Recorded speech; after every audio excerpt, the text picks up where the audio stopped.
Bienvenue dans cette nouvelle vidéo. Aujourd'hui, je vais te révéler 34 astuces que j'aurais aimé savoir avant d'être en médecine et qui auraient vraiment changé la donne. Bon, en vrai, je sais pas si ça aurait tout changé parce que moi, c'est Robin, je suis actuellement interne en 10e année de médecine. J'ai réussi les concours de première et de 6e année plutôt correctement, mais j'ai envie de te partager dans cette vidéo 34 apprentissages qui, à mon avis, pourraient servir énormément aux étudiants qui sont soit externes en ce moment, soit en deuxième, troisième année ou même carrément en première année, voire au lycée. Donc, ben, écoute, on va rentrer tout de suite dans le vif du sujet pour que je te partage les astuces qui m'ont vraiment aidé et que j'aurais aimé savoir avant. Donc, la première astuce, on va structurer cette vidéo en quatre grandes parties. Partie 1, organisation et productivité. Partie 2, apprentissage et révision. Partie 3, bien-être et équilibre. Et partie 4, mentalité. Donc la première chose que j'aurais aimé qu'on me dise, surtout au lycée, c'est planifie chaque semaine, en avance. Personnellement, quand j'étais en première année, quand je suis arrivé dans ma prépa, on m'avait parlé de la méthode des J. C'était une méthode qui était assez employée par, pas mal d'étudiants et donc c'est la méthode que j'ai suivie et cette méthode, elle était vraiment bien parce que ça me permettait d'organiser ma semaine en avance. Donc quand j'arrivais tous les jours sur ma table pour travailler, je savais parfaitement les cours que j'avais à faire. Donc on va en parler juste après de cette méthode parce qu'elle est assez simple à mettre en place. Elle est très pratique, mais que tu utilises la méthode des J ou non, je peux vraiment te conseiller de planifier ta semaine en avance ou au moins de savoir exactement ce que tu vas faire chaque jour. Parce que si tu arrives sur ton bureau, que tu dois improviser, tu as un maximum de chances de soit pas te mettre au travail, soit de travailler un petit peu au hasard, ou bien de carrément être démotivé et donc ne pas travailler. Donc vraiment, planifier sa semaine en avance, savoir qu'est-ce que tu vas faire chaque jour, c'est hyper important. Et moi, c'est actuellement la même chose. Je suis ici en train d'essayer de monter ma chaîne YouTube. Quand, j'ai des journées de repos où je suis pas à l'hôpital en train de travailler, si je ne sais pas sur quel projet travailler, si je ne sais pas exactement si je dois tourner une vidéo, si je dois juste écrire le script, que je dois improviser, mais j'ai un maximum de chances de ne pas passer à l'action. Donc vraiment, planifie ta semaine en avance et planifie exactement ce que tu vas faire chaque jour. Deuxième chose, la deuxième astuce que j'aurais aimé qu'on me dise, utilise la méthode EJ, surtout en première année. Ce n'est pas une méthode qui est faite pour tout le monde, mais c'est une méthode extrêmement efficace, une méthode assez simple à mettre en place. Donc ça consiste très simplement, j'ai déjà fait des vidéos sur la chaîne YouTube pour expliquer la méthode, mais concrètement, dès que tu vas avoir un cours, donc moi je m'organisais tous les dimanches, je planifiais ma semaine en avance, donc je prenais tous les cours de la semaine. Donc le lundi j'avais 2 cours, le mardi 2 nouveaux cours, le mercredi 2 nouveaux cours, jeudi 2 nouveaux cours et vendredi 2 nouveaux cours. Souvent, en faculté de médecine, c'est un petit peu le rythme, c'est 2 nouveaux cours par jour, soit le matin, soit l'après-midi, en fonction de si on était dans le groupe A ou dans le groupe B. Du coup, ce que je faisais, c'est que le J0, ça veut dire quoi? Ça veut dire revoir son cours, la première fois, donc le J0 et ensuite, on va donc revoir son cours le J0 et on va le revoir le lendemain, donc J1, donc J0, J1. On va ensuite le revoir 3 jours après. Donc le cours du lundi, on le voit le lundi, le mardi, le mercredi, donc J0, J1, J3 et après on le revoit J7, donc la semaine d'après, J15, 2 semaines plus tard, J30, J45, J60 et cetera et cetera et donc moi, je faisais ça tous les dimanches. Je prenais tous les cours que j'avais et je copiais-collais, entre guillemets. Donc je me marquais lundi, par exemple, le cours sur, la cellule et après le cytoplasme et hop et après je le collais au lendemain, 3 jours après, 7 jours après et cetera et comme ça au moins dès que j'arrivais sur ma table le lundi matin, j'avais la liste de mes J0, de mes J7 de la semaine d'avant, mes J15 et cetera et je savais parfaitement ce que je devais faire et je n'avais pas besoin d'improviser et comme ça j'étais, parfait dans mes révisions. Donc ça fait vraiment une grande différence d'organiser sa semaine en avance. Donc méthode EJ pour ceux qui sont en première année. Troisième conseil, c'est privilégie le deep work. Vraiment, je me rends compte que la chose sur laquelle on est testé quand on est étudiant en médecine, c'est le fait de travailler de manière extrêmement concentrée. Il y a des vidéos spécifiques sur la chaîne et également sur le groupe School que vous retrouverez en description. Je vous en reparlerai plus tard, mais où je partage vraiment étape par étape tous les principes du deep work. Il y a une vidéo de 30 minutes sur le deep work, mais dans les grandes lignes, le deep work, c'est la capacité à vraiment travailler de manière concentrée, focus et exceptionnelle sur une seule et même tâche. Et c'est hyper important de réussir à faire ça. Moi, je vois quand j'étais au lycée, j'avais pas un bon environnement de travail, j'avais pas de casque pour réduire le bruit. J'étais pas concentré sur une seule et même tâche, j'arrivais pas vraiment à travailler 2 heures à fond sur une seule et même chose et en fait, ce que je me rends compte, c'est que quand j'étais en 6e année, j'étais tellement efficace dans mon travail, j'étais tellement productif et je travaillais tellement de manière concentré sur mes cours que je suis persuadé que ce que je faisais en une journée de travail, c'est ce que certaines personnes pouvaient faire presque en une semaine tellement j'étais efficace. Et donc, si vous voulez avoir ce niveau d'efficacité, vous n'avez pas le choix que de développer les capacités à travailler en deep work. Et le deep work, c'est essentiel. Donc, si vous avez envie d'aller plus loin sur le sujet, allez voir dans la description sur le groupe School, il y a des masterclass sur le deep work, 30-40 minutes, où je donne tous les principes, toutes les astuces pour rentrer dans le deep work, que ce soit un petit rituel, que ce soit l'environnement de travail, que ce soit tout ce qu'il faut mettre autour pour vraiment être concentré, utiliser les Pomodoro, etc. etc. Toutes les astuces sont là, mais c'est indispensable de vraiment muscler sa capacité à travailler de manière concentrée exceptionnelle. Ça va vraiment faire une différence qui est significative dans votre vie, dans votre capacité à apprendre par cœur, à comprendre vos cours et c'est vraiment indispensable. Donc ça, c'est un game changer. Hem voilà. Ensuite, troisième chose, que j'aurais aimé qu'on me dise avant, mets l'accent sur la compréhension. La compréhension, quand on travaille un cours, c'est indispensable parce que, on le verra, mais retenir un cours, ça va demander de revoir plusieurs fois ses cours. C'est le principe de la méthode DJ, mais c'est le principe également de la répétition espacée. On ne peut pas retenir un cours vraiment par cœur, si on le voit qu'une seule fois. C'est impossible parce que notre cerveau va finir par l'oublier et donc on a besoin de lui montrer plusieurs fois l'information pour qu'il comprenne que c'est une information importante. Mais dans tous les cas, si on veut avoir des fondations solides, il va falloir, comprendre profondément ces cours. Maintenant, en 2025, quand vous avez l'intelligence artificielle, ChatGPT, Perplexity, NotebookLM, que des intelligences artificielles que vous pouvez utiliser gratuitement, où il y a pareil dans le groupe School que des masterclass pour vous expliquer 20-30 minutes sur chaque IA, comment les utiliser spécifiquement. Vous ne pouvez pas, travailler des cours et avoir des points d'interrogation, des parties de cours que vous ne comprenez pas. C'est impossible. Donc, si on travaille de manière concentrée, qu'on est vraiment focus en deep work sur son cours, qu'on le lit correctement, qu'on essaie de comprendre déjà de un en lisant et avec ce qui est écrit dans le cours, plus en posant des questions concrètes et spécifiques à l'IA, on ne peut pas, sortir d'un cours sans avoir compris, c'est impossible.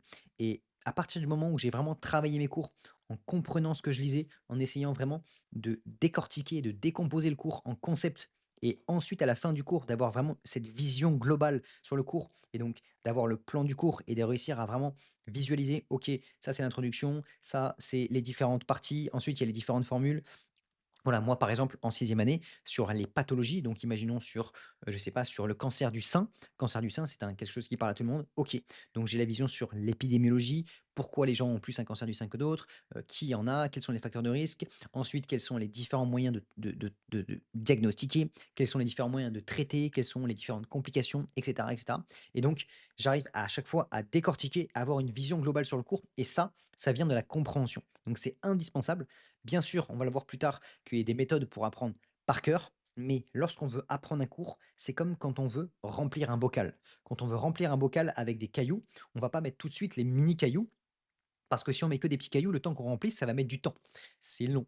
Alors que pour le remplir correctement, on va d'abord mettre des grosses pierres, des grosses fondations au fond. Ensuite, on va remplir avec des pierres un petit peu plus gros, un petit peu plus petites. Et à la fin, on va mettre des petits cailloux pour vraiment remplir les petits détails et pour finir. Donc voilà, apprendre un cours, c'est vraiment étape par étape et ça passe initialement pour une bonne compréhension de son cours. On ne peut pas espérer, réviser, réussir correctement si on n'a pas une bonne compréhension. Donc ça, c'est indispensable.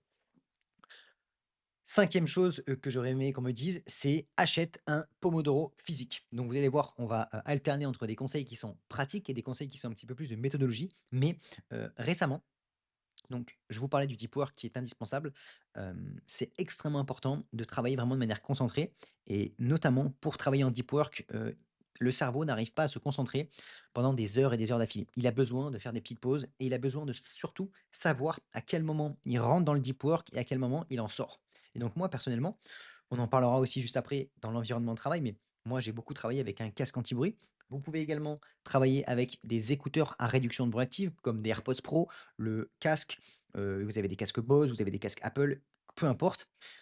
Moyen de réduire le bruit ou bien si vous n'avez pas envie d'investir là-dedans, vous pouvez utiliser des boules caisses. Moi, j'avais aussi pas mal des boules caisses. Même quand j'étais en sixième année, je faisais boules caisses plus le casque, donc là, j'étais vraiment concentré et ensuite, j'aimais bien rentrer dans un état de deep work en mettant mon casque et en ayant une vision sur combien de temps je vais travailler et pour ne pas avoir son téléphone, on va en reparler juste après, mais travailler avec son téléphone, c'est peut-être la pire erreur à faire et donc c'est pas mal d'avoir un minuteur. Donc ça, c'est un petit, Pomodoro que j'ai acheté 10 € sur Amazon et grâce à ça, lorsque je travaille, boum, je me mets 1 heure de minuteur, tac, je le mets devant moi et comme ça, je sais que tant que ce minuteur n'est pas terminé et peut-être que si je travaille 2 heures en deep work, je vais faire 2 fois le tour. Donc je lance 1 heure, boum, il sonne, je remets 1 heure. Enfin, il sonne. Là, moi, il y a plusieurs modes, soit il peut sonner, soit il peut vibrer, soit il peut juste, clignoter. Voilà, vous pouvez sélectionner et donc au moins, je reste assez, hem j'utilise bien sûr, on va voir beaucoup d'outils techniques, technologiques, le Mac avec, ChatGPT, plein de logiciels et cetera. Mais pour ça, j'aime bien avoir, ce petit timer qui me permet donc de travailler vraiment dans des périodes de deep work pendant une demi heure, 1 heure et demie et cetera. Donc ça, c'est plutôt pas mal. Ensuite, 6e, astuce, divise tes objectifs en micro-objectifs. Je m'explique. On a besoin, pour tenir sur le long terme, pour travailler correctement, d'accomplir chaque jour parce qu'on a un grand objectif qui est par exemple, je vais prendre un exemple quand je suis externe, de terminer la cardiologie. Terminer la cardiologie, ça se découpe en d'abord finir tous mes petits cours et cetera et donc diviser les gros objectifs en petits objectifs et en petits pas qu'on va pouvoir réussir à faire chaque jour, c'est important parce qu'on a besoin d'accomplir nos tâches quotidiennes au fur et à mesure pour avancer et pour se voir avancer. Parce que pour tenir sur le long terme, on a besoin d'être dans une progression permanente, d'accomplir nos objectifs. Et si c'est trop grand, trop loin et qu'on ne sait pas où on va, si notre objectif c'est simplement: «OK, je dois réussir le concours», d'accord, mais qu'est-ce que je dois faire concrètement pour réussir le concours? Il faut que je fasse 3 tours de révision ou 2 tours de révision. OK, 2 tours de révision. Comment je fais? Quelle est la prochaine étape? Demain, qu'est-ce que je dois faire? Donc ça se regroupe un petit peu avec le conseil initial qui était d'organiser sa semaine en avance, mais c'est vraiment important de découper ses objectifs en tâches concrètes à faire au quotidien. Parce que c'est difficile de travailler lorsqu'on ne sait pas ce qu'on doit faire et lorsque l'objectif paraît trop loin. Donc avoir un objectif vraiment au loin et savoir pourquoi on fait ça. J'ai envie de réussir le concours, j'ai envie de terminer à telle spécialité, et cetera, c'est très bien. Mais ensuite, qu'est-ce que je dois faire demain, maintenant, pour y arriver? Donc ça, c'est indispensable. Ensuite, 7e conseil, c'est organise-toi une vraie routine. Moi personnellement, je m'étais fait donc il y a des applications qui peuvent être utiles ou bien moi j'avais ma routine en tête, mais chaque jour, je répétais une seule et même enfin, c'était un petit peu chaque semaine, mais c'était tout le temps les mêmes journées types que je répétais encore et encore et elles étaient pensées, organisées pour être exceptionnelles. C'est-à-dire que tous les matins, je me levais vers 7h30, j'habitais proche de la faculté, donc ça me permettait de gagner du temps, d'y aller à pied et donc, d'être à la bibliothèque à 8h. Je me lève à 7h30, douche, deux trois petits trucs, boum, j'arrive à la bibliothèque, je prenais mon premier café, je travaillais de 8h à 10h, petite pause, 10h, midi, grosse pause, je mangeais de, midi, 12h15 jusqu'à 13h, je retravaille de 13h à 15h, petite pause, 13h, de 15h10 à 17h. Ensuite, grosse pause pendant 1 heure où je faisais un petit peu de sport, un petit goûter et je reprenais de 18h à 20h, 2 heures de QCM, 20h, 22h, conférence en ligne que je regardais et voilà et je répétais cette, routine tous les jours, tout le temps la même chose, en bien sûr ajustant mon programme de travail. Donc j'avais prévu mon programme, je savais que j'avais mon programme de révision et donc j'avançais sur mes révisions au fur et à mesure et cetera. Mais, hem, j'avais ma routine que je respectais. Bien sûr qu'il y a des moments un petit peu plus hauts, il y a des moments un petit peu plus bas et donc on en a marre et donc il y a des fois on va un petit peu baisser le rythme et donc il y a des moments où on va se dire: «Bon ben, à 18h j'arrête» ou bien, «À 20h j'arrête» et cetera, ça va dépendre, mais je répétais ça à chaque fois et donc comme ça j'avais un cadre, j'avais une architecture, une structure élémentaire que je suivais, sur lesquelles je pouvais me raccrocher. Je savais que j'étais dans la bonne direction en répétant cette journée-là et donc moi je faisais ça et le week-end, le samedi, je faisais exactement la même chose, donc je travaillais pareil toute la journée et également, le dimanche, moi, j'avais décidé, de travailler uniquement le matin, surtout en 6e année parce que, je devais quand même travailler de septembre jusqu'à juin, donc ça faisait quand même beaucoup de temps sans prendre de pause. J'avais pris que 3 jours de vacances à Noël et donc ça, à ce moment-là, je le dimanche après-midi, j'arrêtais vers 12h-13h en fonction de ce que je devais faire et après je prenais mon dimanche après-midi pour vraiment couper la semaine et repartir sur une nouvelle semaine, une bonne base à ce moment-là. Mais donc voilà, ça, hem c'était pour moi une bonne structure et j'avais juste à répéter ça chaque fois et bah, ça m'a permis, de continuer, de garder le rythme et de simplement suivre religieusement mon organisation, ma routine et c'est très important, on en reparlera plus tard, mais j'apprécie cette routine-là. Je trouvais un moyen de prendre du plaisir dans mon quotidien pour continuer encore et encore, de rester focalisé sur mon objectif qui était de réussir mon concours. Pourquoi je voulais faire? On verra que c'est important de se trouver un objectif qui a du sens, mais voilà, je continuais, j'avançais, j'avançais, j'avançais et je répétais cette routine dans des bonnes conditions. Voilà. Ensuite, donc huitième astuce, fais des QCM régulièrement. Vraiment, c'est indispensable, de s'entraîner régulièrement et de ne pas avoir peur. Parce qu'il y a souvent trop d'étudiants qui passent trop de temps à soit juste apprendre leurs cours et ne jamais tester leurs connaissances. Ça va dépendre. Il y en a qui vont très bien être dans d'autres types d'études que études de médecine et donc il y a moins de QCM. Mais nous, en médecine, c'est quasiment que des QCM. Donc ça demande de s'entraîner, sur ces cours et si on ne s'entraîne pas, on ne sait pas ce qu'on va nous demander, on ne sait pas ce qu'on attend de nous le jour du concours et donc on est beaucoup moins pertinent dans ses révisions. Donc c'est vraiment indispensable de s'entraîner, de se tester, de se confronter aux examens, aux concours, donc à des QCM, à des annales, et cetera, et cetera. Je vous conseille de garder les annales pour un petit peu plus tard quand même, de ne pas les faire tout de suite, mais dès la fin de la première lecture, dès la fin de la deuxième lecture au plus tard. Vous devez commencer à faire des QCM, enfin c'est pas vous devez, c'est je me conseillerais de faire des QCM régulièrement parce que ça va, permettre de se confronter et voilà et c'est important d'avoir une bonne mentalité par rapport au QCM parce qu'il y a trop de personnes qui malheureusement, vont prendre les QCM comme s'ils vont faire des erreurs, ils vont penser qu'ils, révisent mal et du coup ça va les décourager et cetera et cetera. Il ne faut pas rentrer dans ce cercle vicieux et simplement voir les QCM comme un moyen de se tester, de s'entraîner et de mieux réviser plus tard et donc de pouvoir améliorer sa façon de travailler, d'être plus pertinent sur les cours et voilà, donc parce que si on se stresse trop par rapport au QCM, du coup qu'on a des mauvaises notes, qu'on se stresse, qu'on se dit: «Je révise mal» et que, on rentre dans un cercle vicieux, du coup on fait moins de QCM parce qu'on n'a pas envie de se tester, on n'a pas envie de se décourager. On rentre dans un cercle vicieux, on n'arrive pas à se confronter à la réalité des choses, on n'arrive pas à se confronter à ses erreurs, on n'arrive pas à ajuster notre méthode de travail et donc finalement, on finit par soit se décourager, soit lâcher prise en travaillant ses cours,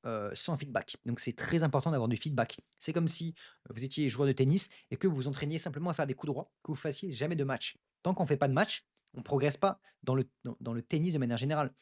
On progresse en coup droit, on progresse en revers, on progresse en service, mais si on ne fait pas de match de tennis, si on ne fait pas de tournoi, si on ne fait pas de compétition, on ne va pas s'entraîner à tout orchestrer. Parce que c'est bien de travailler un mouvement spécifique, mais il faut apprendre à gérer le stress durant les matchs, il faut apprendre à gérer son énergie, il faut apprendre à gérer tout ce qui est autour. Et dans les études, c'est exactement pareil. Il faut apprendre les cours, mais il faut apprendre aussi à mettre en application, il faut apprendre à gérer le stress durant le concours, il faut apprendre à se préparer, gérer sa fatigue, etc. etc. Donc mettez-vous en condition de faire des QCM régulièrement et mettez-vous en condition d'examen blanc. N'ayez pas peur de vous pousser, skin in the game comme on dit. Donc ça veut dire, voilà, se mettre dans la compétition et avoir une bonne mentalité par rapport à ça. Donc parce que le principal problème, il est là, c'est qu'il y a des gens qui vont faire des QCM et qui vont se décourager. Donc c'est ce que je me conseillerais.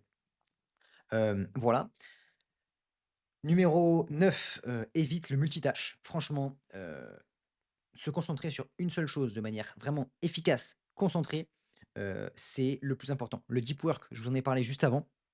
C'est essentiel. C'est vraiment un des éléments fondamentaux qui m'a permis de réussir et je suis persuadé, que le niveau de succès, il est directement corrélé à sa capacité à vraiment travailler de manière intense, travailler de manière concentrée sur une seule et même chose. On ne peut pas réviser, répondre à son téléphone, faire, d'autres choses et cetera, c'est impossible. Donc c'est indispensable de vraiment concentrer son attention sur un seul et même élément. De plus en plus avec les formats courts, toutes les distractions qu'on a autour de nous, on a du mal à se concentrer.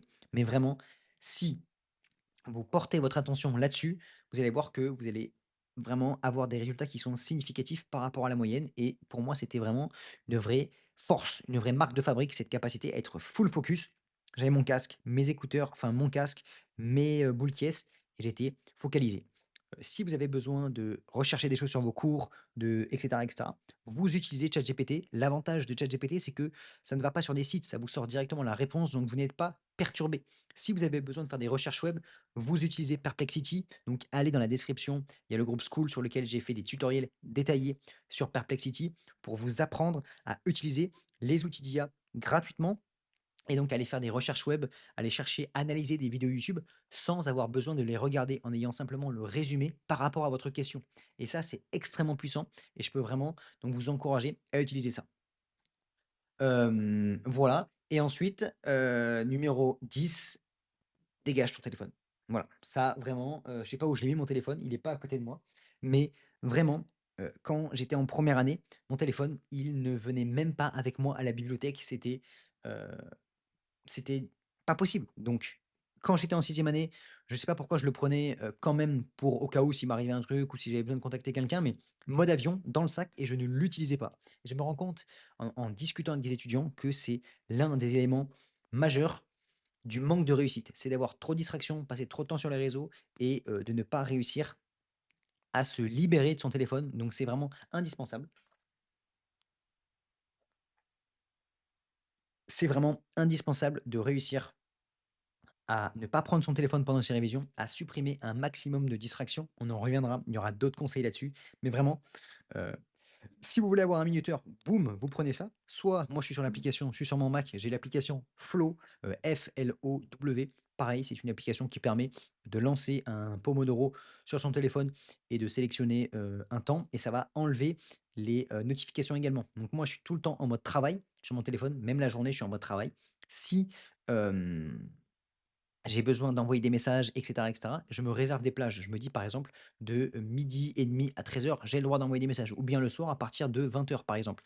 Mais, quand on est dans des périodes charnières de révision, qu'on est en train de préparer des concours, on est obligé d'être focus sur ses objectifs et de travailler un petit peu en dehors du temps. Voilà, moi j'ai l'impression que quand j'étais en sixième année, c'était la salle du temps. J'étais vraiment, j'étais dans mon monde, mais j'étais tellement focus, j'étais tellement prêt à tout donner.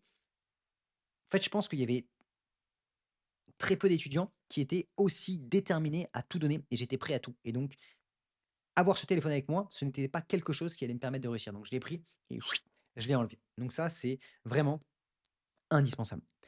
Ensuite, on va passer un petit peu sur la, partie apprentissage et révision et donc, conseil numéro 11. Travaille comme si tu devais enseigner. C'est important, d'essayer de comprendre ses cours, on l'a vu, mais de décomposer et comme si on allait expliquer à quelqu'un. Parce que lorsqu'on est capable d'expliquer un cours à quelqu'un, que ce soit quelqu'un un étudiant, un autre étudiant, quelqu'un de notre famille ou bien carrément quelqu'un d'imaginaire et ça c'est, assez classique, étudiant en médecine. On est là, on a un tableau blanc et on essaie d'expliquer, d'écrire. Moi je me prenais pour un professeur, mais c'était voulu. C'est-à-dire qu'on essaie d'expliquer le cours, comme ça on le décompose, on manipule l'information. On le simplifie au maximum comme si on expliquait un gamin de 5 ans et puis après ensuite on va le recomplexifier pour étaler les bases, pour avoir les principes fondamentaux, la compréhension du problème et ensuite on va pouvoir réapprendre les petits détails pour peaufiner notre réflexion. Mais vraiment, c'est important et ça je peux vous encourager également avec ChatGPT, demandez-lui de, de simplifier le problème comme un enfant de 5 ans et comme ça vous avez compris et après vous pouvez expliquer également vous aussi la même chose. Donc ça, ça va vraiment vous aider et c'est important donc de travailler comme si vous deviez, enseigner à quelqu'un. Ensuite, conseil numéro 12, prends des notes actives, pas passives. Personnellement, j'ai jamais été trop fan de faire des fiches, tout simplement parce que je trouvais que c'était simplement transformer le cours qui était des phrases qu'on arrivait bien à comprendre en, un format plus court qui permettait juste de relire son cours rapidement. Donc pour tout ce qui était compréhension et cetera, ça avait peu d'intérêt. Donc pour moi, j'ai plusieurs avis sur les fiches. Soit vous allez acheter des fiches directement faites qui vont vous permettre non pas d'apprendre votre cours, initialement, mais, lorsque vous avez soit besoin d'aller chercher l'information rapidement et dans ce cas-là, je vous conseille de prendre un format numérique comme ça vous allez pouvoir poser des questions, on va le voir, j'en reparlerai, soit à l'IA, soit faire des contrôles F sur le document et donc de chercher rapidement. Soit vous avez déjà travaillé votre cours une fois, 2 fois sur le livre de référence pour histoire d'avoir bien compris, d'avoir intégré les notions et les cours vont vous permettre de balayer le cours rapidement juste pour intégrer les éléments de par cœur, les éléments juste à apprendre. Donc ça, c'est vraiment différent. Donc si vous aimez prendre des fiches, pas de problème. Mais moi personnellement, ce que j'ai trouvé extrêmement puissant, et c'est pareil, ce sera dans la description dans le groupe School, j'ai partagé une masterclass de 25 minutes où je montre comment je transforme mes cours en questions-réponses. Parce que travailler de manière active, c'est beaucoup plus puissante. Et ça veut dire quoi travailler de manière active? Vous avez 2 façons, grandes façons entre guillemets. Vous allez soit faire des Anki, pour ceux qui ne connaissent pas, c'est un logiciel comme des cartes. Vous avez Bon, là, c'est un livre d'occurrence, mais vous avez au recto, vous avez la question. Donc, par exemple, je ne sais pas, quelle est, par exemple, les complications de l'insuffisance cardiaque? Et au recto, vous allez avoir la réponse. Sauf que quand vous allez d'abord lire le recto, vous n'allez pas connaître la réponse et donc vous allez être obligé de chercher dans votre mémoire la réponse et donc ça vous oblige à aller récupérer l'information. Donc ça vous demande de travailler de manière active. Donc soit vous faites comme ça s'appelle les Anki et vous transformez tous vos cours en questions-réponses ou bien moi j'ai développé une méthode que j'ai surnommée la méthode Toogle. Je vous partagerai dans la description, donc vous avez sur le groupe School, comment je fais, mais en gros, je transformais tous mes cours en questions-réponses de la même manière, mais de manière un petit peu plus, «rapide» entre guillemets et ça revenait un petit peu au même. Donc soit vous transformez vos cours en questions-réponses et comme ça, quand vous le révisez, au lieu de simplement lire le cours et dire: «Ah oui, oui, ça c'est vrai, je m'en rappelle», en fait, on ne s'en souvient pas. Juste, on s'est confirmé le fait qu'on a lu et qu'on avait déjà vu ça. Mais lorsqu'on va être devant notre cours, devant notre au concours et qu'on va nous poser la question, là, ça y est, là, c'est beaucoup plus compliqué. Donc attention à ça. Et travailler de manière active, c'est important et donc soit transformer vos cours en questions-réponses, soit faire des QCM parce que quand vous faites des QCM et ben, vous êtes obligé d'aller chercher l'information. Ce n'est pas juste de lire et de dire: «Ah oui, c'est vrai». Donc voilà, ça c'est important. Donc j'aurais bien, pris des notes de manière active et pas passive. 13e, conseil, utilise l'IA pour booster ton apprentissage. Alors effectivement, quand j'ai fait ma PACES en 2016 et quand j'ai fait passer l'ECN, ChatGPT n'existait pas, donc ça aurait été compliqué d'utiliser. Je pense que si j'avais passé à ce moment-là, c'était pas 3 centièmes, mais là, ça allait être encore plus haut. Non, mais en trêve de plaisanterie, ce que je veux dire, c'est que l'IA, c'est vraiment, indispensable. J'ai fait pareil dans le groupe School, vous avez plein de tutoriels pour comment utiliser, rapidement. Le but, c'est que je vous apprenne en 20-30 minutes maximum à utiliser les IA, mais vous avez plusieurs IA disponibles pour plusieurs utilités. Notebook LM, ChatGPT, Perplexity. En gros, c'est les 3 principales IA et je vous encourage un maximum à utiliser l'IA pour, vos révisions, que ce soit la compréhension, que ce soit créer des moyens mémotechniques, que ce soit, décomplexer, déstructurer des notions, des complexes, enfin pas des complexes, mais des choses difficiles à comprendre. Ça, c'est extrêmement utile. Ça va également vous permettre de transformer vos cours en questions-réponses de manière automatique. Ça va vous permettre de transformer vos cours en, mind map. Donc ça, pareil, il y a des tutoriels directement sur le groupe School. Donc voilà, il y a plein de façons d'utiliser l'IA. Moi, j'aimerais vous partager les meilleurs et c'est ce que je partage sur le groupe, mais vraiment, il faut être conscient que l'IA est indispensable actuellement et vous ne pouvez pas vous permettre d'être un étudiant en 2025 sans utiliser l'intelligence artificielle, au moins en ayant les principes fondamentaux. Je vous dis pas d'être un geek comme moi à passer 2 heures par jour à discuter avec ChatGPT, je lui parle plus presque qu'à mes amis, mais vous devez savoir l'utiliser pour en retirer le plus. La règle du 20-80. La règle du 20-80, c'est 20 d'effort, juste vous passez quelques heures sur les quelques tutoriels que je vous ai mis et en 20 du temps, vous allez avoir 80 des résultats et c'est ce qui va vous permettre d'en tirer le maximum. Donc utilisez l'intelligence artificielle.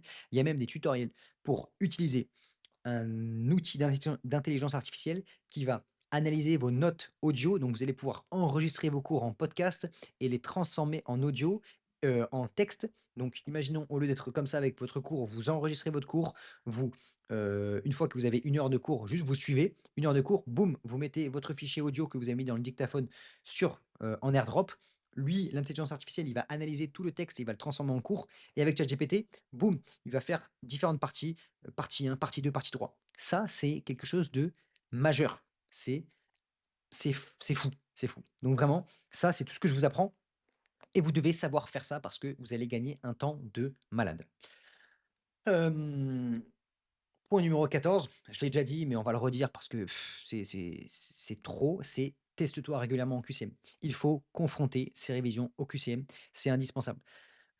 Même moi, ce que je peux conseiller, notamment si on va prendre l'exemple de la méthode DJ, mais que ce soit la méthode DJ ou réviser plusieurs fois ses cours, parce que moi, quand j'étais externe, je ne pouvais pas faire la méthode DJ, tout simplement parce que il y avait trop de cours et donc je ne pouvais pas réviser 1 million de fois mes cours. Je les révisais le jour J, le lendemain, le week-end, et après, je les révisais souvent 3 semaines après pour les examens ou 1 mois après. Mais en gros, 1re lecture, c'est là où, on va donc vraiment bâtir la compréhension, poser des questions à l'IA et avancer étape par étape. Donc vraiment avoir la vision globale sur le cours et décomposer les différentes notions. Mais, on peut commencer à faire des QCM dès la fin de la 1re lecture. C'est pas obligatoire, mais c'est conseillé et après, pour déjà voir un petit peu ce qu'il y a et pas se prendre la tête. C'est pas parce qu'on a vu notre cours une fois pendant 2 heures qu'on s'est dit: «Bon, ben ça y est, j'ai passé 2 heures à tout apprendre par cœur». Non, on a essayé de comprendre le cours et ensuite après, quand on fait des QCM sur ce cours-là, si on voit que c'est un élément de compréhension et qu'on n'a pas compris, parce que je sais pas, si on est externe et qu'on nous demande un cours sur, la cirrhose et qu'on n'a pas compris pourquoi, il fallait faire tel examen, on va retourner sur cette partie de cours pour voir et pour essayer de comprendre justement ce qu'on n'a pas compris. Mais après, si c'est juste une liste de choses à savoir et que vous ne connaissez pas ça par cœur, c'est pas grave parce que vous allez finir par l'apprendre plus tard. Donc c'est important de prendre du recul par rapport à ce qu'on nous demande et se dire: «À quel moment je suis de mon apprentissage? Est-ce que c'est des choses à apprendre par cœur?» Et à ce moment-là, c'est pas grave si je les connais, je vais finir par les connaître, mais je les apprendrai plus tard, quand j'aurai bien consolidé ma compréhension et ma vision globale sur le cours. Et ensuite, si c'est par contre quelque chose qu'il fallait comprendre et que j'ai vraiment rien capté, il va falloir retourner sur ce cours et hem, refaire ce travail de compréhension. Mais vraiment, le fait de faire des QCM, ça va rapidement vous confronter, à vos révisions, à vos erreurs. Donc c'est vraiment indispensable. Conseil numéro 15, heu, prends du plaisir en travaillant. C'est indispensable, et je m'en étais pas spécialement rendu compte, mais de plus en plus je m'en rends compte, c'est que travailler tous les jours pour les concours, pour tout ça, c'est bien. C'est bien d'avoir des objectifs, c'est bien d'être ambitieux et je suis le premier à pousser et à partager ça. C'est également ce que je partage dans le groupe school. Le groupe school s'appelle la prépa, des 1, donc c'est vraiment les gens qui ont envie de viser le top 1, d'être parmi les meilleurs de la promo et c'est ce que je vous partage dans tout ça. Mais quoi qu'il arrive, si on veut tenir sur le long terme, si on veut être fier de soi, il faut prendre du plaisir pour, de un, travailler dans des meilleures conditions et ne pas avoir trop de poids sur ses épaules et utiliser la pression et tout ce stress comme un vecteur qui nous pousse par derrière et qui nous permet d'être meilleurs et pas qui nous rabaisse. Mais le fait de prendre du plaisir, on va tenir sur le long terme, on va mieux retenir les choses parce qu'on va se faire des histoires, des moyens mémotechniques, et cetera, et cetera. Donc, travailler dans de bonnes conditions, prendre du plaisir, ça veut dire travailler sur des bons supports, travailler avec une manière qui nous plaît. Si vous aimez pas faire des fiches, si vous aimez pas, je sais pas, réécrire vos cours, ne vous forcez pas parce que, vous avez, discuté avec le major qui vous a dit qu'il faisait ça. Non, il faut il y a des méthodes, il y a des fondamentaux pour une méthode de travail. C'est ce que j'ai partagé plusieurs fois sur la chaîne. Compréhension, répétition, travail de manière active. Il y a des fondamentaux pour avoir une bonne méthode d'apprentissage, mais il faut adapter à soi-même. Si vous aimez raconter le cours en parlant à haute voix et en expliquant sur un tableau blanc, travaillez comme ça. Si vous aimez simplement prendre des notes comme ce que je faisais sur Notion et se faire une bonne base de données Notion, faites ça. Si vous aimez avoir un beau livre surligné dessus et comprendre, poser des questions à l'IA, faites comme ça, mais travaillez comme ça vous plaît. Moi, je suis là, je suis chez moi, j'ai un bel ordinateur, j'ai un beau bureau, je suis bien, je me sens bien pour travailler et ça fait du bien et je prends du plaisir. J'allais à la bibliothèque, j'étais entouré de gens, c'était un bel endroit, hem, j'étais bien habillé, je mettais un petit peu de parfum. J'ai essayé d'optimiser mon plaisir quand j'allais travailler. Voilà, donc ça, c'est hyper important de prendre du plaisir quand on travaille et ça peut vraiment changer la donne. Question, pas question, mais conseil numéro 16, varie les formats et les sources d'apprentissage. Je pense que travailler sur le même support quand on a une mémoire qui est visuelle, c'est bien parce que ça permet, de bien se rappeler son cours et de se dire: «Ah oui, c'est vrai, je me rappelle sur cette page, j'ai écrit ça, je me rappelle de ce schéma-là» et cetera et cetera et c'est important de pas trop varier, sa source principale d'information, son cours de référence, mais avoir visionné des vidéos qui vont, parler, d'une façon différente sur le cours, visionner une conférence, avoir des réponses de ChatGPT, hem, voir, faire des QCM et faire une erreur et du coup retourner sur son cours. De voir son cours de différentes façons, dans différentes, situations, ça permet d'enrichir, son apprentissage et d'avoir beaucoup plus de données différentes et c'est beaucoup mieux pour apprendre. Donc moi, je vous conseille et ça va même plus loin mon conseil, c'est de, d'aller plus loin que les sentiers battus, d'aller plus loin que le cours, de faire des recherches avec ChatGPT, de faire des recherches sur des livres, de faire des recherches sur du YouTube, de faire des recherches sur tout ça.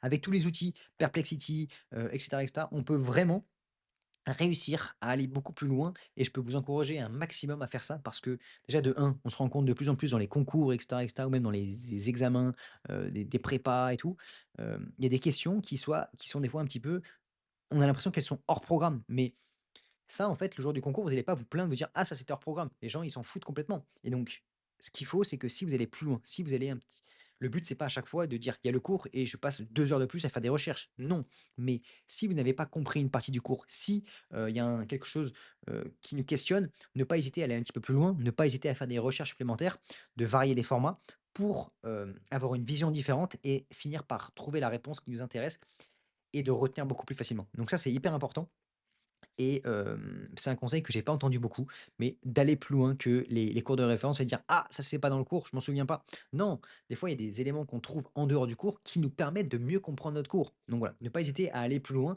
et d'utiliser des sources et des formats différents. Voilà. Conseil numéro 17, faites des mind maps. Alors, moi, j'en ai pas trop fait quand j'étais en durant mes études, mais c'est une méthode qui se développe de plus en plus et je trouve que c'est assez intéressant. Notamment, vous aurez un tutoriel, détaillé, dans le groupe School sur comment faire des mind maps automatiquement avec ChatGPT, mais peu importe, si vous avez le mieux, c'est d'avoir le plan du cours pour transformer le plan du cours en mind map ou vous pouvez même directement mettre votre fiche de cours dans ChatGPT et avec des outils comme WizMagical, vous allez pouvoir créer des mind maps et donc ça permet de développer sa vision et c'est important d'avoir une vision globale, une vision d'ensemble sur son cours pour se rendre compte, se dire: «OK, ça c'est l'introduction, on parle de ça, ça, ça». Pas de besoin de connaître tout par cœur, mais au moins je me rends compte de ça. OK, ensuite il y a la partie, clinique, après il y a la partie examen paraclinique, après il y a la partie ceci, après il y a la partie cela et comme ça vous développez un petit peu votre vision et vous arrivez à vous représenter le cours dans votre tête et ça c'est important d'avoir cette vision globale sur le cours, c'est ça booste vraiment notre compréhension et le fait de voir globalement les choses. Et moi, je me suis rendu compte en sixième année, plus j'avançais, plus j'arrivais à avoir une vision globale sur les différents sujets et de faire des liens entre les choses. Et plus on décomplexifie les cours, plus on arrive à se les représenter et à faire des liens, articuler les choses, meilleur on sera. Et ça, moi, ça a vraiment fait une différence. Et donc, je peux vous encourager à faire des mind maps et notamment utiliser l'IA en lui balançant les fiches de cours. Il faut que le cours soit, comment dire? Dans un seul PDF. C'est-à-dire que vous avez un PDF qui est sur le cours, par exemple, la cellule ou bien le PDF sur le cours insuffisance cardiaque. Vous ne pouvez pas lui donner le livre entier parce que s'il prend le livre, il va pas savoir où donner la tête. Mais si vous avez une fiche ou bien le PDF d'un cours qui fait entre 10 et 20 pages, il va pouvoir analyser les différentes parties, grand 1, grand 2, grand 3 et lui, il va pouvoir transformer ça. Voilà. Donc je vous partagerai ça dans la description. C'est pareil, vous avez le lien sur le groupe School où vous retrouverez toutes les masterclass dont je vous parle, en description. C'est gratuit, voilà, donc n'hésitez pas à aller, voir un petit peu. Conseil numéro 18, travailler, en groupe. Alors, le but, c'est pas de travailler la BU et de discuter entre soi ou bien, de vous pouvez très bien faire des séances de QCM ensemble avec des potes. Moi, j'en ai pas fait énormément, mais ça peut être pas mal. Je me rappelle, j'avais fait quelques annales avec un ami et ça avait fait du bien, mais c'est d'avoir un environnement de travail, d'être dans un groupe de gens qui sont motivés, qui sont déterminés à réussir et le fait d'être dans cet environnement. J'écoutais récemment un podcast qui parlait de la Silicon Valley sur, les startups. Quand on est dans un environnement où tous les gens montent des startups, tout le monde essaie de monter des projets, de prendre des risques, de on a l'impression que c'est la norme et donc du coup, on va se booster, ça va nous paraître normal et on va se dépasser pour faire ça. Ben quand on est en études de médecine, quand on est en train de viser des hauts projets, c'est important d'être dans cet environnement. Donc bien sûr, vous avez les prépas, bien sûr, vous avez le groupe school où j'essaie de partager cette ces ambitions communes, vous avez la bibliothèque, vous avez plein de façons de faire, mais il faut que vous soyez entouré de personnes qui sont dans le même état d'esprit. Parce que moi, je vois tous mes amis qui ont réussi vraiment très bien les concours, ils étaient entourés, ils étaient tous ensemble et moi avec eux, hein, mais on était là, on était déterminés, on était motivés à travailler, à se dépasser et c'était normal. Quand il était samedi 17 heures, tu en as marre, tu vois ton pote à côté, il est là en mode, il bourrine, il bosse à fond. Du coup, tu es en mode: «Ah vas-y, il faut que je fasse la même chose, je vais pas commencer à ne pas travailler». Donc voilà, c'est important, d'être entouré de gens qui sont dans le même état d'esprit. Numéro, 19, utilise la méthode, des répétitions espacées. Donc concrètement, j'ai parlé un petit peu de la méthode EJ, j'ai parlé, du système de compréhension. Ensuite, si on veut retenir correctement son cours, notamment bien le retenir par cœur, il va falloir revoir plusieurs fois ses cours. C'est indispensable de les revoir plusieurs fois. On ne peut pas se permettre de les revoir qu'une seule fois, voire 2 fois. Il faut le voir. Moi, quand j'étais en première année, j'ai dû voir mes cours 10, 15 fois et donc il faut revoir régulièrement ses cours et ne pas se prendre la tête au début. Justement, je pense que j'ai assez insisté dans cette vidéo sur le fait de décomposer le processus d'apprentissage en plusieurs étapes. Compréhension, après on met le doigt un petit peu sur: «OK, qu'est-ce que j'ai pas compris? Qu'est-ce qui me manque? J'ai fait quelques QCM, ça j'ai pas compris». Je refais le point et je balise un petit peu mon cours. Ça, c'est des listes à apprendre par cœur. OK, je vais les apprendre par cœur à la prochaine lecture. Je commence un peu à les apprendre et cetera et cetera et après, plus on avance dans son cours, plus on peut se permettre de commencer à apprendre par cœur des concepts parce que on n'a pas besoin de tout recomprendre. Parce que quand on a un cours de 25 pages et que on doit apprendre par cœur ça, après ça, on doit le comprendre, après ceci, après cela, c'est trop difficile. Donc il faut vraiment décomposer le processus d'apprentissage et chaque répétition est faite pour une étape. J'en ai déjà parlé un petit peu dans la vidéo un petit peu plus haut. Dans, le groupe school, je vous ai également partagé une masterclass sur comment apprendre ses cours et à chaque, étape de la répétition espacée, je détaille, qu'est-ce que j'aurais fait.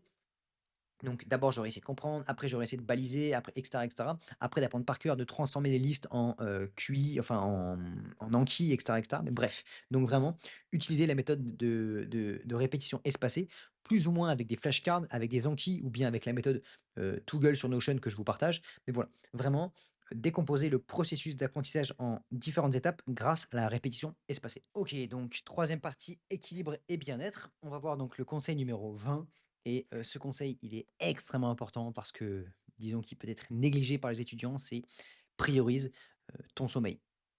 Vaut mieux travailler 7, 8 heures dans sa journée de manière vraiment efficace en ayant bien dormi, plutôt que de travailler, 12 heures en étant fatigué parce qu'on a dormi 5 heures et surtout sur le long terme. Donc c'est vraiment important, indispensable de faire attention à son sommeil. Il y a plein de vidéos dédiées sur la chaîne, il y a des vidéos sur le groupe School pour vous partager les meilleures astuces pour dormir correctement, pour optimiser son sommeil, essayer de réduire les écrans 1 heure avant, essayer de dormir dans le calme. Donc moi personnellement, je dors avec des boules qui. Le fait de mettre des, rideaux, occultants, le fait de faire un petit peu d'activité physique tous les jours pour, éviter, pour s'endormir correctement et cetera. Il y a plein de choses à optimiser pour avoir un sommeil de qualité, mais, le sommeil doit, vraiment être optimisé et c'est l'un des piliers les plus importants. Si on doit optimiser des choses en dehors de ces révisions, que ce soit sommeil, alimentation, activité physique, vaut mieux dormir correctement plutôt que, le reste. Donc vraiment, c'est indispensable et ça ne c'est ce qui va vraiment vous permettre de tenir sur le long terme et d'avoir une bonne hygiène de vie. Donc sommeil, indispensable. Ensuite, conseil numéro 21, moi j'aurais tendance à dire ne sous-estime pas l'importance du sport, mais surtout de l'activité physique. Tout simplement parce que on travaille toute la journée, on est à fond, mais des fois on en a marre, des fois on a besoin d'avoir un petit peu un échappatoire. Et moi, en première année, j'ai pas fait de sport pour être honnête avec vous, ça m'a pas empêché de réussir.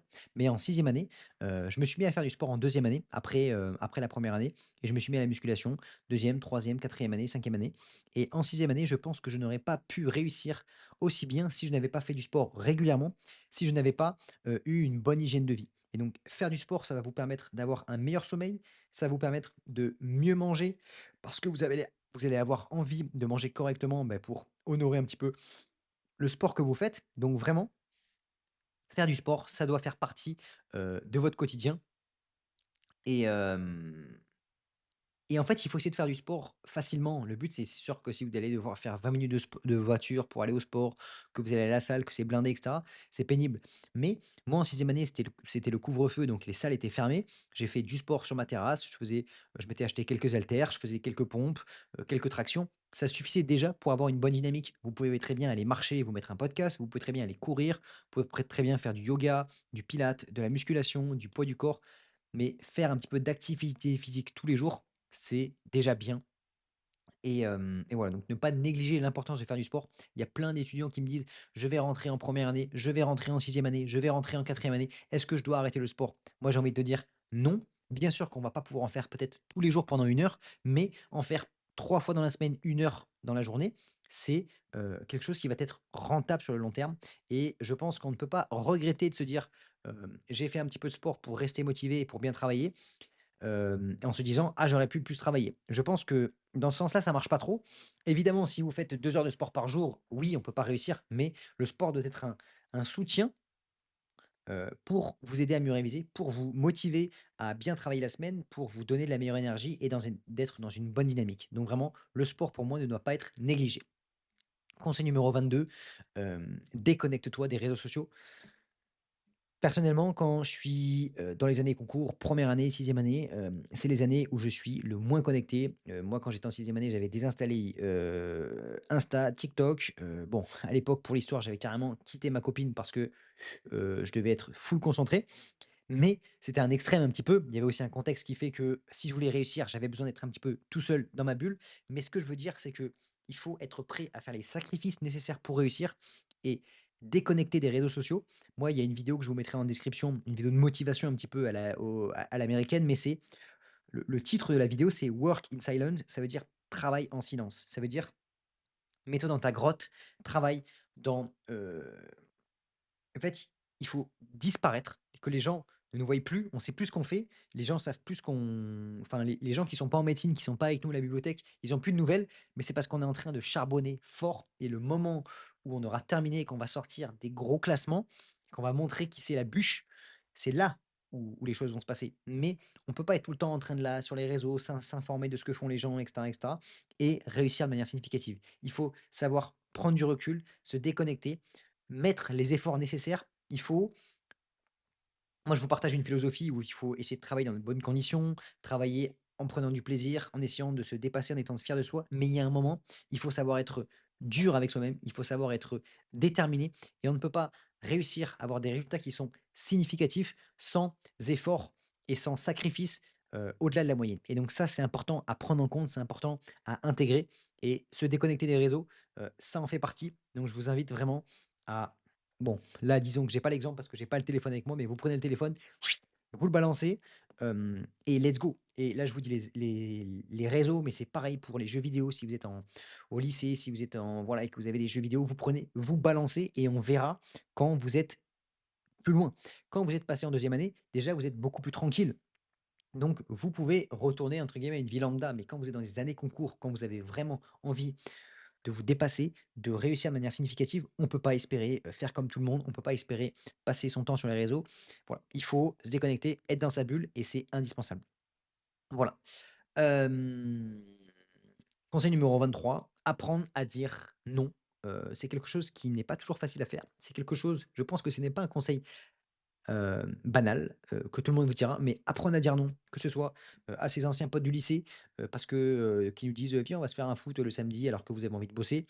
D dire non, pour aller boire un coup le soir et cetera et cetera. Bien sûr qu'on va le voir, il faut avoir des moments où on va trouver un hobby pour décompresser et ce sera le prochain conseil, mais la plupart du non, la ple non, c'est un petit lapsus, la plupart du temps, il faut savoir dire non, il faut savoir renoncer aux choses et passer, et faire les sacrifices nécessaires. Donc voilà, apprendre à dire non, c'est pas facile. Apprendre à dire non à quelqu'un, apprendre à dire non à sa petite amie, à son petit ami, apprendre à dire non à ses anciens potes du lycée, à apprendre à dire non à des sorties. Voilà, il faut savoir ce qu'on veut, il faut savoir, bien sûr, faire la part des choses. Est-ce que là, j'ai bien travaillé cette semaine, il est dimanche après-midi, c'est mon moment où je prends ma pause. Est-ce que, je peux aller faire une pétanque avec mes potes? Bien sûr, parce que voilà, c'est un bon moment et cetera. Mais, on est en semaine, le soir de la semaine, on nous propose, au lieu d'aller faire une conférence ou au lieu de travailler mes QCM de telle matière, d'aller, boire un coup. En vrai, j'en ai pas spécialement envie. Je suis bien motivé pour travailler, mais j'ai du mal à dire non, donc j'y vais. Voilà, ça, c'est la mauvaise situation. Il faut savoir dire non, il faut savoir faire les sacrifices, savoir pourquoi on fait tout ça et voilà. Donc ça, c'est hyper important. Conseil numéro 25, je sais pas si j'en ai sauté, je sais plus où on en est, mais bon voilà, arrêter la caféine après 16:00.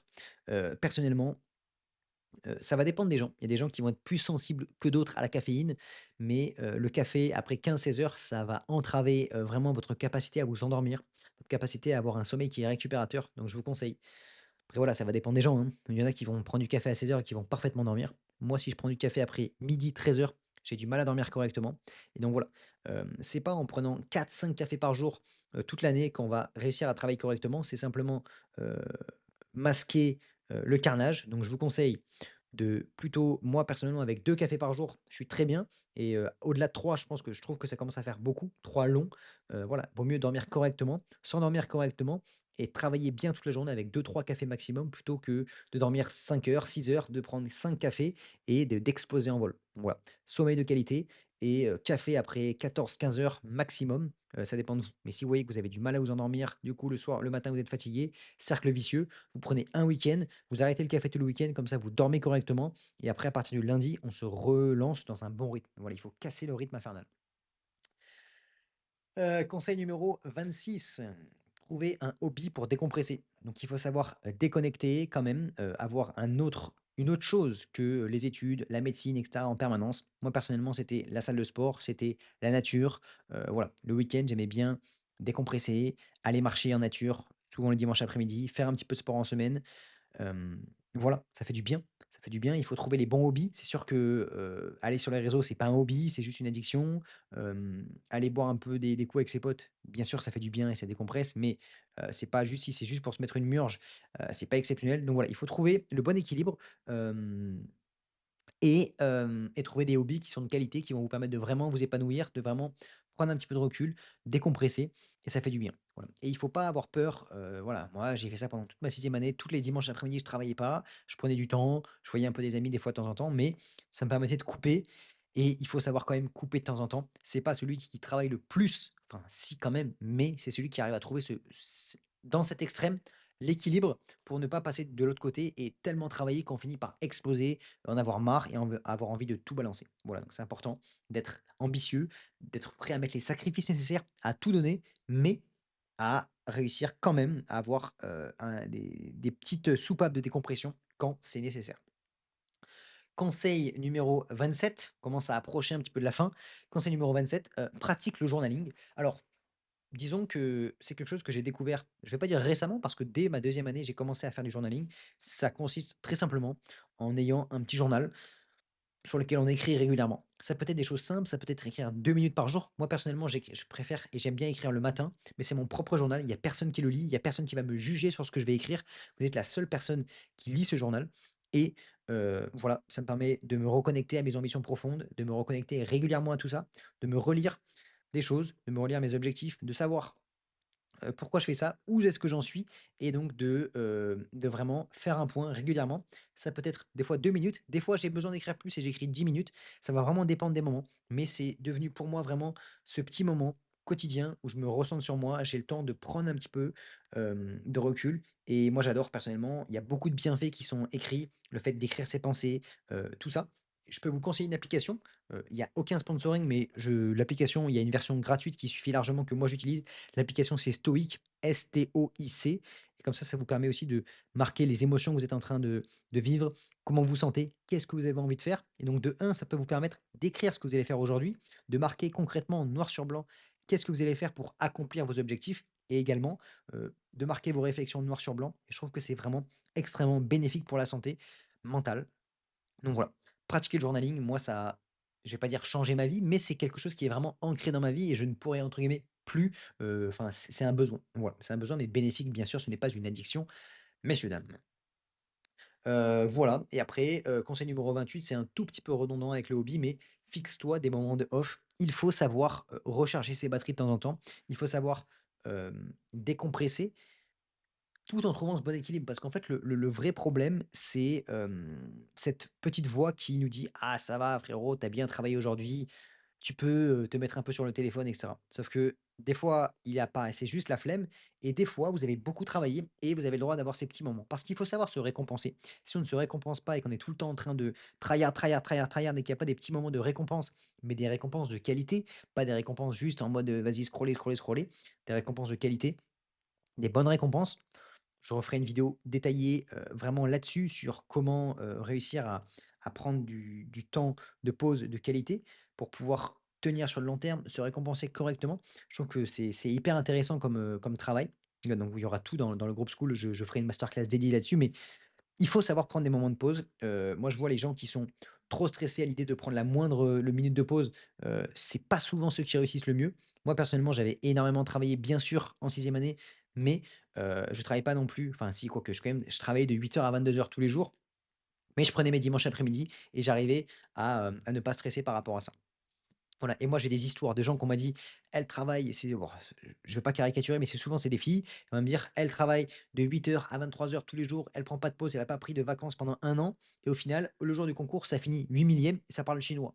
Voilà, alors que moi j'ai des potes, ils étaient là, les mecs, ils arrêtaient de travailler à 19 heures, ils rentraient chez eux et c'était détendu, tranquille, mais quand ils travaillaient, ils étaient focus, ils étaient concentrés, ils comprenaient, ils s'entraînaient, ils avaient la bonne méthode et donc c'est avoir une bonne méthode, travailler beaucoup d'heures, bien sûr, parce qu'on ne peut pas espérer réussir en travaillant 2 heures par jour, c'est évident, mais c'est pas celui qui travaille 15 heures juste non-stop. C'est travailler avec du travail de qualité, du deep work, de la compréhension, du travail actif. Voilà, c'est ça qui va faire la différence.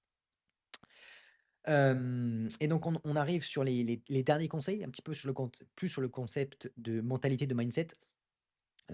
Conseil numéro 29, accepte l'imperfection. Il faut comprendre que On pourra pas toujours faire, tout parfait en QCM. On fera pas toujours les journées exactement comme ce qu'on a prévu. On n'aura pas toujours, ce sera pas toujours comme on souhaite, mais le plus important, le but, c'est vraiment de toujours donner le meilleur de soi-même, d'être fier de ce qu'on fait et de ne pas avoir de regrets. Et quand on maximise le fait de ne pas avoir de regrets, d'être fier et d'avoir un objectif et de simplement tout donner pour y arriver, en fait, on ne peut pas regretter et c'est la meilleure disposition. Et quand on arrive à faire ça, tout en prenant du plaisir et et en ayant un objectif qui a du sens pour nous, on est dans les meilleures dispositions pour réussir. On va le voir, c'est on il y a d'autres, conseils qui en découlent un petit peu, mais voilà, c'est important d'accepter le fait, de ne pas tout contrôler et que tout ne soit pas exactement comme on l'avait prévu. Parfois, on a des plans, on a des projets, des ambitions. On veut que cette semaine de révision soit exactement comme ça. Je me suis dit: «Je vais travailler tant de livres par semaine». Voilà, j'ai les examens dans 2 mois, du coup, je vais faire, 3 livres ou 5 cours par jour et cetera. Des fois, on va en faire moins, des fois, on va en faire plus, mais le but, c'est de ne pas être trop perfectionniste et de juste avancer, avancer, avancer. J'étais en coaching la semaine dernière avec une étudiante et qui me disait: «Voilà, je me suis dit: "Vas-y, j'ai les examens dans 3 mois, du coup, il me faut que je fasse 6 livres et donc c'est tant de cours par jour" et cetera». Et en fait, dès la première semaine, elle a pas réussi à faire son objectif et donc c'est bloqué tout de suite et ça a commencé à s'enkyster et donc en fait, en un mois, elle n'a pas fait 3 livres comme prévu, mais 0 livre. En fait, elle avait mais fait la moitié parce que c'était pétrifié, c'était trop concentré sur être perfectionniste et donc ça a fini par s'arrêter. Donc moi, je lui ai donné l'image d'une personne qui était au milieu de la montagne, au milieu des Alpes, vous avez l'objectif qui est le Mont Blanc qui est face à vous. On sait où on va. Donc ça, c'est notre North Star, c'est notre objectif, c'est voilà, notre objectif, vision qu'on veut. On sait ce qu'on veut atteindre comme objectif. C'est important de savoir où on va, mais c'est pas parfait. On va pas faire le chemin tout droit. On est obligé de passer par des petits chemins. Des fois, ça va aller un peu moins bien. Des fois, on va avoir des descentes, ça va aller plus vite. Des fois, on va devoir remonter, etc., etc. Il y aura des aventures, il y aura des choses qui ne seront pas prévues, mais il faut avancer. Il faut continuer à mettre un pas devant l'autre. Parce que si vous êtes au milieu de la montagne et que vous dites: «Ah, ben, je peux pas aller tout droit, et du coup, j'arrête et j'attends». Il y a personne qui va venir vous chercher en hélicoptère. Ça ne marche pas comme ça. Vous allez être au milieu de la montagne et vous allez vous congeler. Et plus vous allez attendre, plus vous allez avoir froid, plus ça va être difficile d'avancer. Donc il faut avancer un pas devant l'autre. On avance, on avance, on avance, on avance. Des fois, on s'est trompé de falaise. Boum, boum, boum. On va devoir reculer un peu pour continuer. Mais c'est pas grave. On aura appris et on sait qu'il faudra plus aller dans ce chemin-là. Et des fois, c'est le bon chemin et on avance et voilà. Donc il faut savoir où on va, savoir quel est notre objectif. Il y a des semaines où on se sera dit: «Il faudrait que j'ai fait, 10 cours» et en fait, on en aura fait 5 parce qu'on aura eu un problème de famille, on aura un problème de ci, mais il faut continuer encore et encore à avancer et c'est indispensable. Parce que si on est trop perfectionniste, si on se bloque parce qu'on n'a pas fait ce qu'on avait prévu et qu'on est trop perfectionniste sur nos résultats, sur nos notes, c'est pareil, dans le coaching, on discutait des notes, ben j'ai révisé un cours pendant 2 heures, j'ai fait des QCM, j'ai eu, 8 sur 20. Ah ben c'est bon, je sais plus réviser, du coup je me décourage et j'arrête. Non, on continue, on avance un pas devant l'autre et on continue, on continue, on continue. Au QCM suivant, j'aurai une meilleure note. Au QCM suivant, encore et encore et encore. On s'arrête pas. Voilà, un pas devant l'autre et on continue à avancer. Conseil numéro 30. En fait, il n'y en aura pas 34, je crois qu'il y en aura 32. Conseil numéro 30. Concentre-toi sur l'essentiel. L'essentiel, c'est voilà, il faut pas trop faire de zèle, pas trop faire de tout ce qu'il y a autour et cetera. C'est le plus important, c'est de travailler de manière concentrée sur ses cours, apprendre ses cours, compréhension et appliquer les connaissances, faire des QCM et cetera. Évidemment, j'ai dit que tout ce qui va autour, c'est hyper important, dormir, manger correctement, faire du sport et cetera. Mais tout ce qu'il y a, s'il y a trop de choses, voilà, de parler à tout le monde de ses projets, de comment on va travailler, d'avoir sa méthode de travail pendant 2 heures, de réfléchir exactement: «Ah alors là, je vais faire ce cours, après je vais faire ça, je vais faire ça». C'est bien d'organiser sa méthode, c'est bien de prévoir sa routine, c'est ce qu'on a dit, mais en fait, finalement, ça doit rester simple. Moi, une fois que j'avais prévu ma routine, je savais que je faisais 8 heures, 10 heures, 10 heures midi, pause, 13 heures, 15 heures, 15 heures, 17 heures, pause, sport, 18 heures, 20 heures, 20 heures, 22 heures, et que c'était comme ça et que je savais que j'ai avancé étape par étape sur mes livres, c'était bon. On avançait et on arrêtait de se poser des questions. On va pas commencer à chercher 10 fois une méthode de travail, on va pas commencer à regarder 50 vidéos de motivation, il faut se concentrer sur le plus important, l'essentiel, travailler ses cours, appliquer ses connaissances, faire des erreurs, apprendre de ses erreurs, retourner sur son cours, passer au cours suivant, faire des QCM, faire des erreurs, apprendre de ses erreurs, retourner sur son cours, etc., etc. Donc se concentrer sur l'essentiel et voilà. Et aussi, en fait, ce conseil de concentre-toi sur l'essentiel, ça va aussi avec le fait de ne pas vouloir apprendre tout par cœur. Si vous voulez apprendre votre cours par cœur, moi, Pour le concours de sixième année, j'avais 350 cours à apprendre. Est-ce que vous pensez que c'est possible d'apprendre tout par cœur? Non. Donc l'essentiel, c'est de comprendre son cours et de faire des QCM et de voir qu'est-ce qu'on nous demande. Et donc si on comprend tout et que du coup on arrive à retrouver la plupart des choses en raisonnement et qu'on a fait suffisamment de QCM pour savoir un petit peu ce qu'on attendait de nous, là, on s'est concentré sur l'essentiel. On n'a pas essayé de tout apprendre par cœur. Le moindre détail du moindre livre, c'est impossible. Donc il faut se concentrer sur l'essentiel. Avant-dernier conseil, transforme l'échec en leçon. C'est important, on va faire des erreurs, on va se tromper, on va en avoir marre, on va se remettre en question, mais si on adopte la mentalité de transformer ces échecs, ces erreurs en apprentissage, en se disant: «OK, là j'ai fait une erreur, par contre ça veut dire que je la referai plus. Là, j'ai loupé, ça veut dire que je referai pas cette même erreur. J'ai fait un concours blanc, j'ai stressé, j'ai fait n'importe quoi, je referai pas cette même erreur». Vous apprenez, on apprend, on fait une erreur, on apprend. C'est pas une fatalité et si on prend l'erreur comme une fatalité, on a toutes les chances de refaire cette erreur encore pire. Alors qu'on se dit: «J'ai fait ça» et ça va avec le growth mindset. C'est un concept anglais qui veut dire que on a un mindset qui veut dire qui pense qu'on peut tout apprendre, on peut tout progresser. Bien sûr, moi j'aime bien le tempérer en disant qu'il y en a qui sont plus doués que d'autres dans certains domaines. Bien sûr qu'il y en a qui sont plus doués que d'autres qu'en musique, il y en a qui sont plus doués d'autres en sport. Voilà. Là, j'ai regardé une interview de Léon Marchand. Léon Marchand, le nageur, à travail égal, tout le monde n'aura pas son même niveau de performance parce que il est grand, il a des gènes, il est doué là-dedans, etc., etc. Il y a tout un écosystème qui fait que il a des avantages génétiques, mais dans tous les cas, qu'on soit doué génétiquement ou pas dans un domaine, on peut toujours progresser, on peut toujours apprendre. Si demain, moi, j'ai envie d'apprendre la musique, c'est pas le domaine dans lequel je suis le plus doué, mais si j'ai envie de devenir meilleur en piano, je vais y arriver. C'est pas parce que au début, je joue et je suis nul, que je joue des notes fausses, que je ne vais pas réussir à progresser. Donc voilà, il faut pas prendre le fait qu'on soit mauvais dans un domaine comme une fatalité, mais comme une façon de se dire: «Je vais pouvoir progresser». Après, vous avez, entre guillemets, «une vitesse de progression» et un plafond par rapport à d'autres personnes qui sont différentes de chacun. Chacun a sa vitesse de progression et chacun a son plafond en fonction de ses avantages génétiques, de toute l'histoire qu'il y a autour de ça, mais on peut toujours, toujours progresser et ça, c'est indispensable. Donc, grosse mindset, vraiment, je vous encourage un maximum. Conseil numéro 33 et en fait, c'était l'avant-dernier, le 33, entoure-toi de personnes positives. On en a déjà parlé, mais personnes positives, personnes ambitieuses, personnes dans la même situation. C'est important d'avoir, des gens qui sont exactement pas là-dedans et il faut, s'entourer correctement. L'entourage, c'est indispensable. Des étudiants qui sont motivés, aller à la bibliothèque, voir des gens motivés. Si vous restez tout seul chez vous toute la journée à vous battre contre vous-même, voir personne qui est dans cette motivation, vous allez finir par vous démotiver, ne pas avoir l'impression que c'est normal de travailler toute la journée et ça va être difficile. Vous n'allez pas pouvoir vous booster comme voilà et je vous parlais de la Silicon Valley, c'est exactement pareil. Moi, j'étais en train d'essayer de monter une start-up, c'est difficile. Je suis dans le sud, déjà je suis pas à Paris, ben, c'est encore pire, même ceux qui sont à Paris, ils sont pas dans le même niveau d'émulation que la Silicon Valley, donc c'est difficile, c'est plus difficile. C'est comme si vous mettiez en mode hardcore. C'est pas je veux pas dire que c'est impossible, mais c'est beaucoup plus simple de réussir si je suis dans la Silicon Valley parce que tout le monde monte une start-up, tout le monde parle de start-up, on entend que ça, c'est normal et donc tout le monde se booste. Il y a des ressources, il y a tout ce qu'il faut. Si vous voulez réussir dans vos études, il faut être dans un environnement de réussite. C'est ce que j'essaie de mettre en place sur le groupe School. La prépa 1%, c'est que des gens qui sont ambitieux, qui ont envie de se dépasser. Et donc, je partage cette philosophie. J'essaie de mettre en place des bibliothèques virtuelles pour que les étudiants qui soient chez eux puissent travailler avec d'autres personnes, voir d'autres personnes travailler avec les outils informatiques. Vous allez voir, j'ai mis en place une application qui s'appelle Gazer qui permet de se connecter, d'avoir un petit avatar dans une bibliothèque virtuelle, de se poser à sa table et de bosser. Et comme ça, on est entouré de personnes qui réussissent, on est entouré de personnes qui marquent leurs ambitions, qui partagent leurs projets.